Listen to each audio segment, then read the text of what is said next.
Hello, and welcome to our weekly dialogue with Helga Zepp October. She's the founder and chairwoman of the Schiller Institute. Today is October 16th, 2024. I'm Harley Schlanger, and I will be your host. You can send us your questions and comments via email to questions@schillerinstitute.org or post them on the chat page. So today we're going to be discussing the BRICS summit that's taking place in less than a week in the midst of turbulence throughout the world. And I'm going to begin with the turbulence. Two major crisis spots in Ukraine and Southwest Asia, which threaten to escalate to World War III, in addition to the continuing brutal civil war in Sudan and dangerous provocations against China. So let's start with Ukraine. With all the bluster against Putin over his alleged threats to use nuclear weapons, there's been little mention of the NATO nuclear war games, Steadfast Noon, which began yesterday. This includes exercises in NATO countries to simulate the deployment and use of nuclear weapons. Helga, what are your thoughts about this, and why is this significant? Well, NATO, I think, SHAPE headquarters, they claimed that this is just an annual routine maneuver, but the spokesman of the Russian government, Peskov, in my view, absolutely correctly said that the timing of this is absolutely inappropriate and absolutely horrible because, with a hot war going on in Ukraine, the fact that there will be for 15 days maneuvers involving, I think, altogether 2,000 personnel, 13 countries, and 8 major US bases where they are flying around, fighter jets and all kinds of support, airplanes, refueling, all kinds of other things involved, means that they claim that there are no actual live ammunition, meaning tactical nuclear bombs, on board. But obviously this is a question nobody knows. And for a maneuver using tactical or employing tactical nuclear weapons going on in the North Sea, going on over several NATO countries, while you have a situation where, already because of the Ukraine situation, nerves are pretty blank, I would say. This is just completely, it just is reckless. It's not necessary unless you really want to provoke the situation and really portray an image of Schrecklichkeit. I think that's, the Russians cannot know if these planes are actually, having live ammunition or not. It is extremely easy to go from an ongoing maneuver immediately over into an actual war deployment, and that's what the Russians have to assume, that option exists. So the minimum one can say is that this whole maneuver going on for 15 days, I think it started on the 14th. It will go until the end of October, just a few days before the US election. I think this is, if people think about it, something can go wrong. And this is, even if an unaccidental a war would happen, it could lead to the extinction of civilization because of the implication. There's this book out by Annie Jacobsen, which is now, I think it came out just in German. It was out in France in English. And I have not yet read the book, but I have heard reports of it. What she apparently describes is that the warning time, if anything goes wrong, is about, I think she talks about 72 minutes. That even sounds like a lot of time, given the fact that, the launch on warning situation is leaving much less minutes.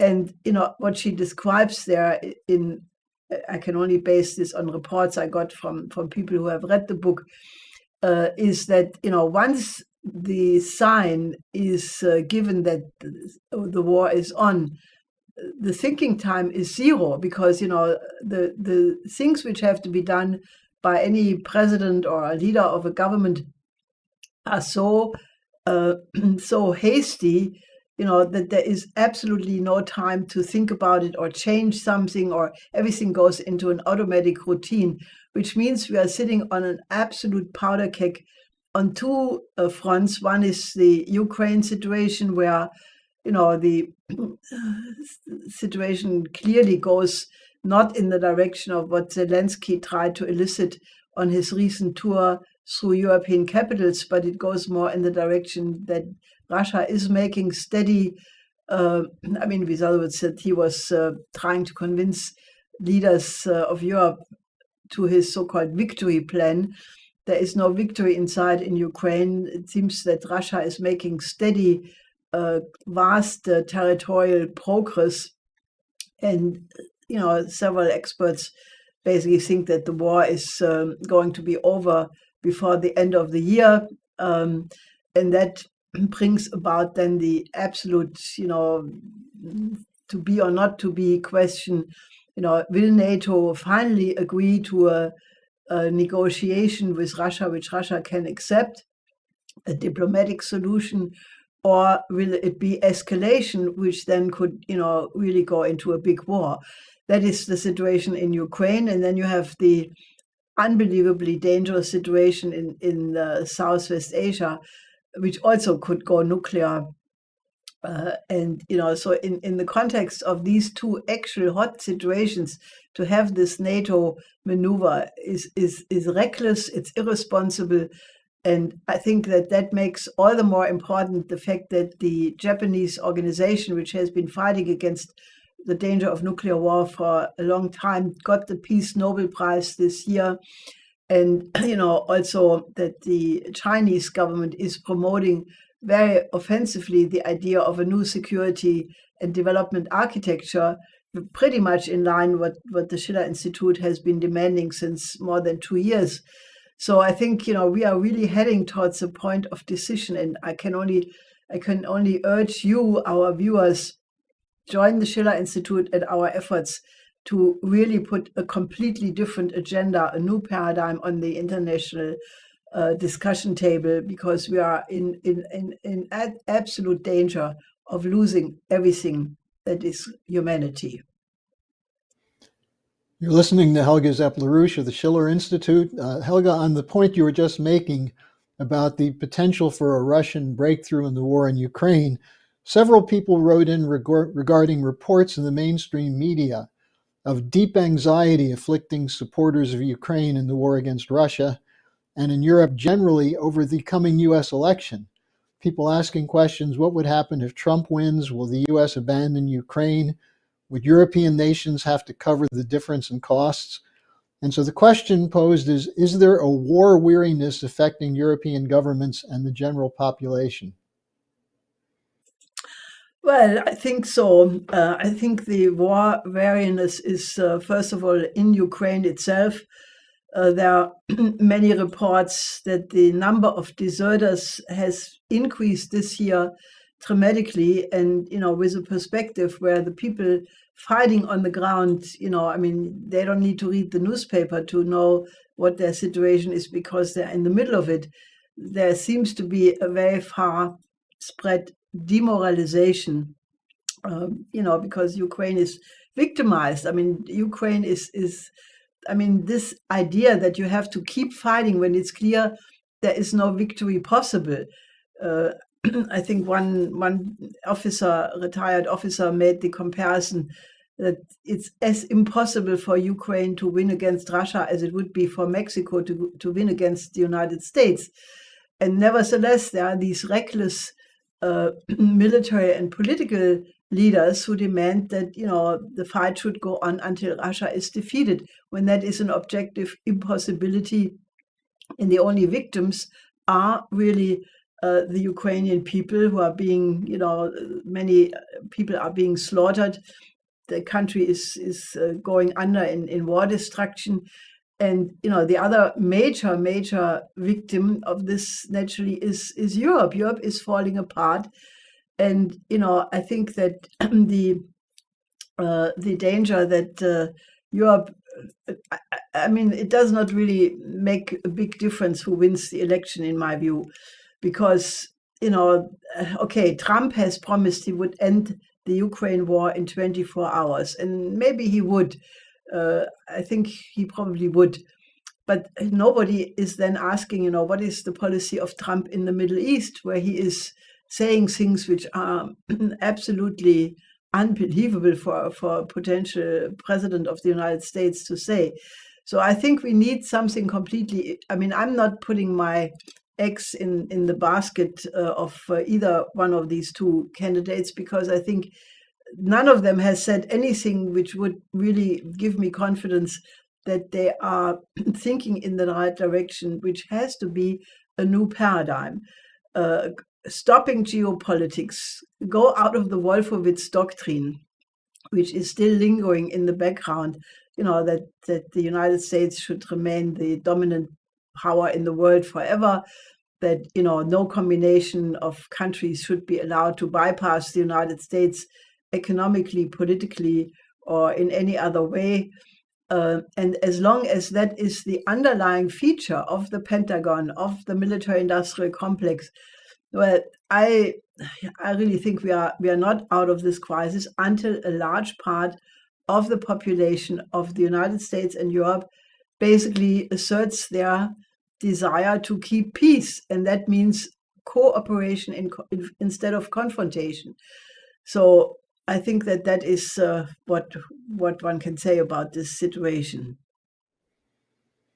Now, last week we spoke about the presentation given at the International Peace Coalition by Scott Ritter, warning of the potential for an Iranian nuclear strike on Israel. Now, we had a question, is the recent announcement of the U.S. missile defense system and troops sent to Israel a sign of an expected nuclear strike by Iran? And does it show that the U.S. is fully committed to defending Israel? Well, I think we are seeing a tragedy of without parallel. I mean, what is happening very clearly is that this ridiculous letter, which has been written by Blinken and Secretary of Defense Austin to Israel, that they should, within 30 days, improve the humanitarian situation in Gaza.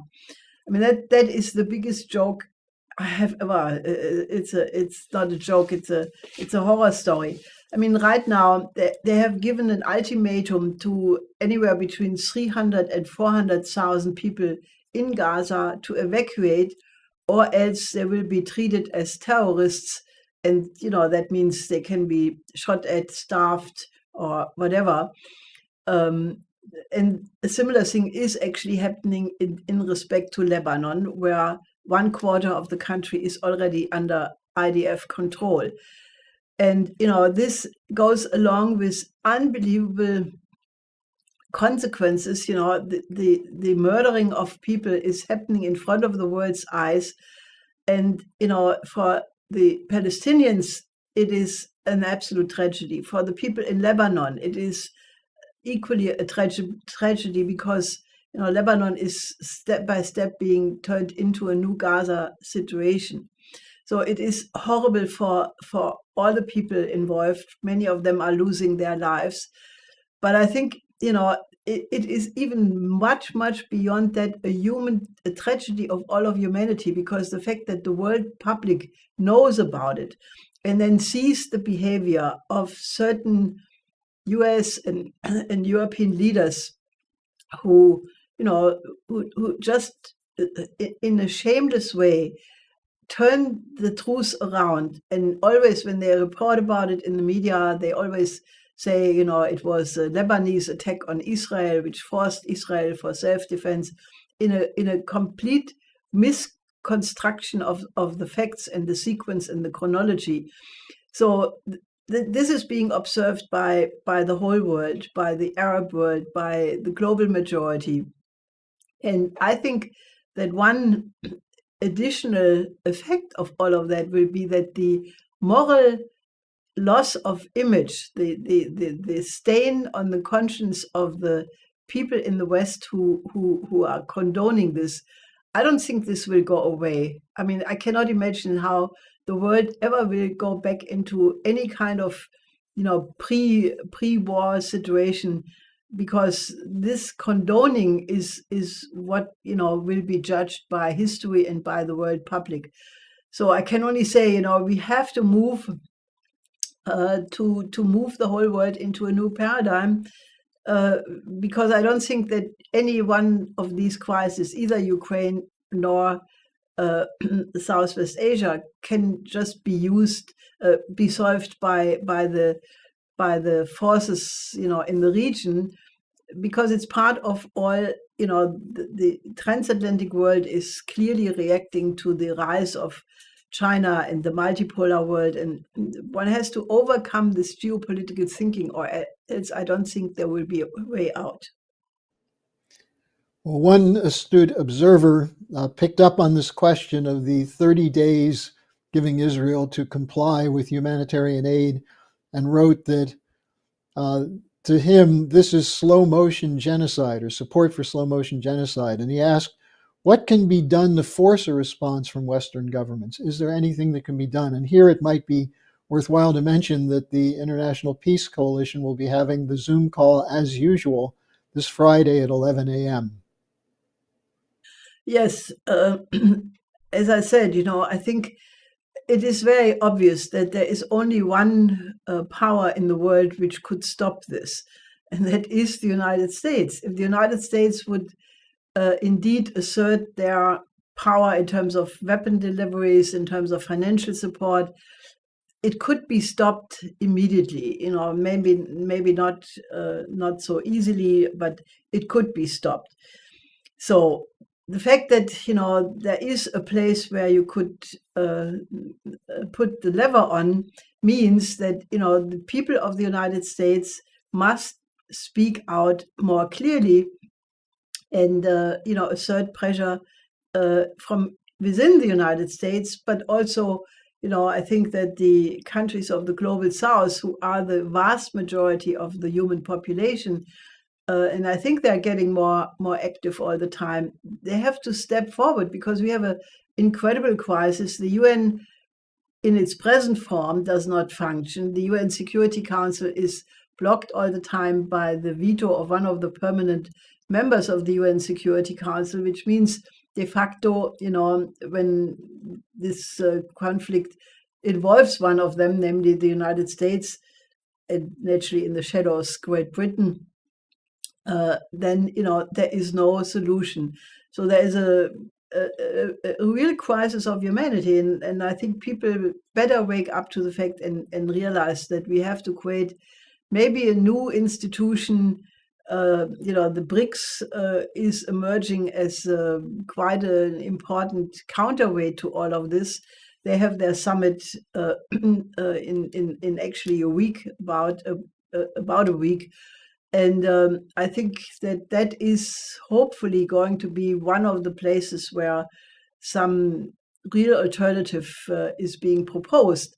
But I think nothing prevents the people from Western Europe or Europe and the United States to take responsibility to really mobilize and assert pressure on their governments to stop this. We have a question from Magnar Husby, I think is the name, from Norway, I believe, who asks, why is it that Western elites are so unable to recognize their defeat in their confrontation with the rest of the world and their neo-colonial agenda? Well, I have asked myself that question many times, because it is so obvious that all of their policies have failed. If you look at the idea, what happened after the end of the Cold War, where, misregarding the warnings of Pope John Paul II, who said the West should not conclude from the disintegration of the Soviet Union that they have won, because they have not won. He talked about structures of evil or structures of sin in both East and West, and he said, look at the condition of the developing countries to see that the West also is has structures of sin. But what happened was, they declared the end of history. Fukuyama did that, and they developed a triumphalism as if they would have won the Cold War, and they had not. And out of that triumphalism, they concluded that the unipolar world would dominate the globe, that the rules-based order would force every country on the planet to adopt the Western liberal model of democracy. And you see where this has brought us. You see what the interventionist wars following September 11 have resulted. Has the US influence increased? No. Has the standing of Europe increased? No. And it is very clear that the Western policies of antagonizing the vast majority of the world by pushing these policies now leads to a situation where these countries have turned away from the West, but the Western elites are still sticking to the same policies which are destroying Europe, for example. Germany is totally destroyed. There are many reports about medium-sized firms leaving, going to the United States to invest there, or going to China, or close down, or going to Switzerland, but leaving Germany. And I think that this will lead to a real social collapse in the short term, which is already ongoing, which will lead to cuts in the social system, which will cause instability and unrest in the country. So these people, they keep doing what they're doing, despite the fact that the voters in recent elections clearly, signaled that they don't agree. This happened in France. It happened in 4 elections in Germany, the European Parliament election, and then 3 state elections in East Germany. But the elites, they are the so-called establishments, they do not recognize that they are undoing their country, or if they realize that they couldn't care less. And I think this is really an incredible moral crisis. So I can only appeal to voters to really become state citizens, mobilize yourself. On Friday, the IPC meeting is one important meeting point where many forces of the peace movement and other organizations are meeting every week now since more than a year. And, for sure we will, like every week, deploy some proposals, what should be done to affect the situation. But it really requires people to rethink. People who are now disqualifying themselves as leaders, they can never be trusted again. Now we have on that a question or a statement from Amanda, who said, "I can't believe Israel is now getting away with attacking NATO or UNIFIL peacekeepers. Israeli armored vehicles smashed their way through the gate of the UNIFIL base. NATO reaction, nothing." Now, someone else wrote in and said that one commentator said that if Israel is firing at UN peacekeepers, the UN troops can fire back. Do you think there's a possibility that this would force the NATO countries to respond more directly? Well, I can only say I listened to a commentary by a leading CSU politician, Mr. Erndl, and he was in Deutschlandfunk. Unbelievable, as if he would be in a parallel universe, completely only taking the side of Israel, completely, blaming everybody else, including the peacekeeping troops. And, I think that is really, unfortunately, the mindset of NATO right now. So I think that it does require an action on another level. And I can only repeat myself that, the idea to have a completely different approach, like in the Peace of Westphalia, in my view, that is the only way how we will escape World War III. And I'm very interested that China, his name is, he's the head of the disarmament section of the Foreign Ministry of China. His name is something like Sun Xiaobo, which I probably pronounce wrongly. But he made a proposal which was just 2 days ago, very far-reaching, reiterating the need for a new security architecture, which must take into account the interests of every country, because peace is indivisible, and if one country is in trouble, it affects the whole world. So I think that these are the kinds of discussions we have to have, and I would encourage, if you are a student or a professor or an honest journalist, even if that may be a dying out species these days, or have any other platform, internet lists from friends and colleagues, chat groups, whatever, start to discuss the idea that we need to have a different order in terms of the security architecture of the whole world. Because, we are, after all, the only intelligent, creative species in the universe, at least known. There may be other intelligent species who have creativity. They may exist, but we don't know about them. So therefore, we have to assume we are the only one acting on the scene.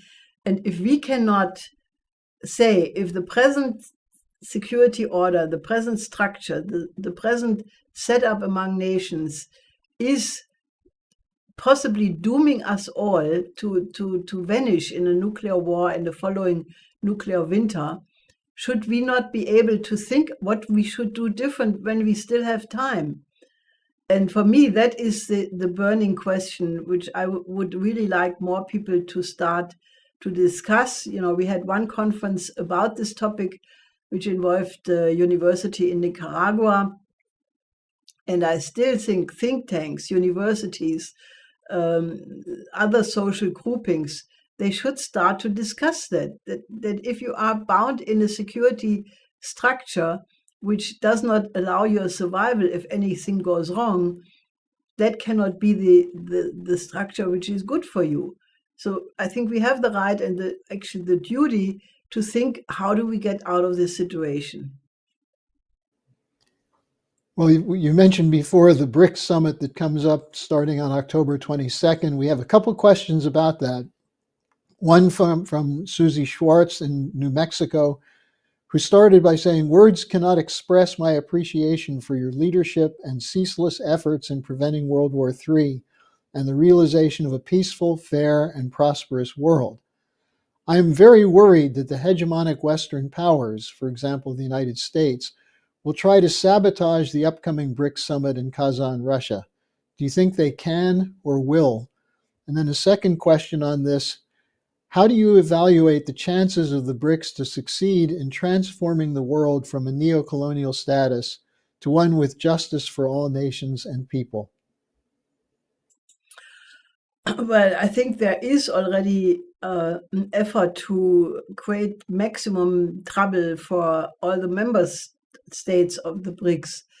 There are credit demands on several countries, or difficulties in the financial way they are operating, which is designed to cause disunity.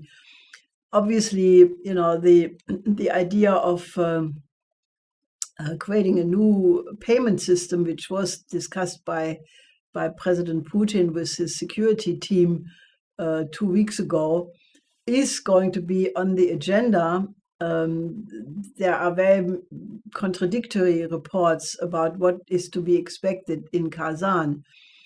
I would assume that something big will be pulled out of the head, so to speak, because and I think it may not be the BRICS. It may be what the former deputy head of the New Development Bank, Paulo Batista, had mentioned in several occasions, that it may be a subgroup of the BRICS which will work on that. So, I'm not in these discussions, so I cannot be sure. I know there is a lot of tension around it.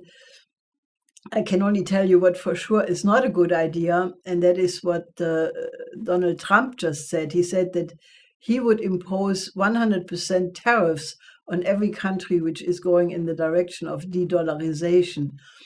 Now, that's not a very clever economic proposal, because that would mean that the United States would have very few countries to even have trade with, and it's a completely unpractical thing. The more intelligent thing to say would be, okay, our financial system is in serious trouble, our physical economy is absolutely collapsing. Look at the inability of the United States to deal with the victims of the recent hurricanes. Let's build our infrastructure. Let's work with the new emerging system to join their new credit facility and start to invest again in physical production, in infrastructure, in innovation, in R&D, basically what China is doing. Then there would be a chance to get out. But I think we will definitely go into a stormy period. And I think, we are so close to World War III. But on the other side, I think that if any combination of countries can pull the world out of this crisis, it's going to be the BRICS. And I'm pretty sure that the world will be, shocked with some surprises next week, because I think that the leaders who are coming together there are, have proven that they are quite responsible people. And, I think, there is a chance that we may survive this all, but it's not secure. It's not secure at all. Well, I have one more thing for you from a supporter from Germany who wrote about the future of Germany in Europe. He said, "I'm retired from the auto industry. I've watched the green assault on our industry in horror. After the fiasco of the attempt to outlaw combustion engines, they're now pushing high tariffs on electric autos from China. The German people aren't stupid. Keep up your fight. I think people are starting to pay attention." I will follow your advice. I will keep up the fight. And, I think that the auto industry, in my view, a little bit late, but finally they are coming out, and all of them, the Mercedes, the BMW, Audi, VW, they all came out strongly opposing the EU policy of imposing these tariffs on e-cars from China. And, I think that Germany did not make a credible fight, because, if they knew that this vote was coming up, and that the EU would have this policy of imposing these tariffs, if they would have been seriously trying to, avoid it, they would have put their feelers out before to Italy, to, other countries. And that did not happen. We discussed it among ourselves with our colleagues from different countries. And, I think this was a show and not meant seriously, because I think this present government is, looking at the whole situation where Germany is falling apart, without correcting it, without doing anything about it. And so I think that, the Chinese response will be, they will counter tariffs. But I think, again, it is the fight for the people of Germany to, not only get rid of this government, but, if you listen to what some of the opposition leaders from the CDU, CSU are saying, that will not get Germany in a much better, actually in a worse situation if they do what they're talking about. So I think we need to have a real mobilization in Germany for Germany to go back to its best traditions. I mean, we have been taken over by a combination of neocons, neoliberals, both in terms of economics, in terms of the cultural field.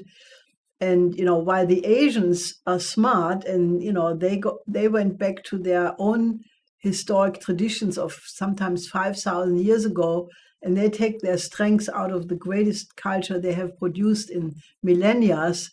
We in Germany, who had once, I would say, in the area of classical music, classical poetry, among the best in classical music, I would even say the best performance of our composers from Bach through Beethoven, Schumann, Schubert. I mean, this is the treasure. And what have you ever heard Ursula von der Leyen or Scholz or any one of these people talk about the treasures of European culture and especially German culture? I have not. And if you can show me that they have an understanding of why the lied is important, the Schubert songs or Schumann songs or Brahms or Beethoven, these are pearls which are unmatched by anything else in the world, and we let it go to pieces. There are no performances anymore because supposedly the audience doesn't want it, which I don't think is true. I think it's designed to bring down the level of the culture and the taste of the population, because we are ruled by an oligarchical system. So let's fight for what Germany has produced. We had Nikolaus of Cusa, we had Leibniz, we had Schiller, we had Beethoven, we had so many inventors and great minds. And we should not allow ourselves to be trampled upon as it is happening right now. But we need a renaissance of the best Germany has ever produced. And then I believe, there is a power which is sleeping right now in the German people, but which can be awakened to the highest ideal of humanism. And that is what we need to work together with other countries in a chorus of nations for a better future. Well, toward that end, we do have the International Peace Coalition meeting again this Friday, 11 a.m. Eastern Time. And then, Helga, maybe you could say something about the October 26th meeting of the SER Vega campaigns, which will be a campaign event and a concert, because that's sort of what you're talking about is necessary. Yes, this is an extraordinary event planned for the 26th, Saturday in New York. And we already have an amazing number of speakers there. You find the names on the website of the SER. Maybe we put the link underneath this program. And, it's such people as Colonel Wilkerson and Ray McGovern and many others, outstanding patriots of the United States. And then we will have musical contributions from various countries, a lot of devoted to the issue of peace. And we are trying to, have people from around the world, maybe even making sister events. We have choruses in Africa. We have other people who have promised that they participate by having sister events in different countries. And, I think this can become a model of uniting the international peace movement in ways, by bringing out really the beauty of the culture we are fighting for as a source of strength. So you should absolutely register. I think for international guests, it's absolutely free. It's a free concert. I think, I don't know what the modalities are on the ground. That may be different. But I think it's definitely an event which is the most powerful intervention in the election campaign and on the issue of war and peace. Well, Helga, thank you for joining us today. And I know that I'll see you on Friday and probably also on the 26th. I'm looking forward to it, and you as well, the listeners.